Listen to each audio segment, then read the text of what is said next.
Հայ երեխաների եւ անչափահասների 85% նորվա մեծ մասն անց են կացնում համակարգչի առաջ, ինտերնետային խաղեր խաղալով կամ սոցիալական կայքերում ծանոթություններ հաստատելով։ Այս են վկայում Microsoft ընկերության հայաստանյան գրասենյակի տվյալները։ Հարցումն անց է կացվել անվտանգ ինտերնետի միջազգային օրվա նախաշեմին։ Այդ հարցումը նա է, որ ոչ բոլոր ծնողներն են տեղյակ, թե ինչպես կարելի է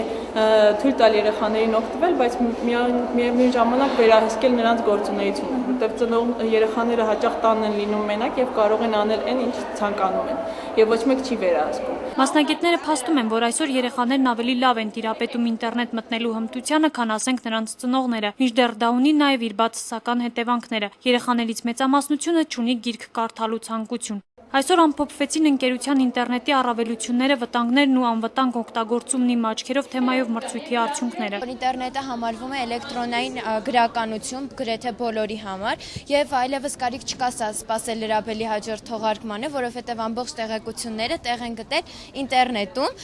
իսկ որպես թերություն նշել ենք այն, որ կորցնում ենք ժամանակի զգացողությունը, երբեմն հասցնում են խելագարության, իսկ երբեմն էլ ուղղակի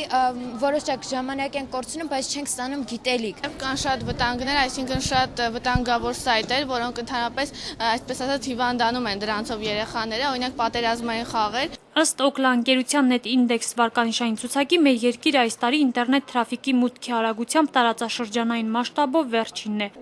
Նելի Լազարյան, Հովսեփ Հովսեփյան, IPV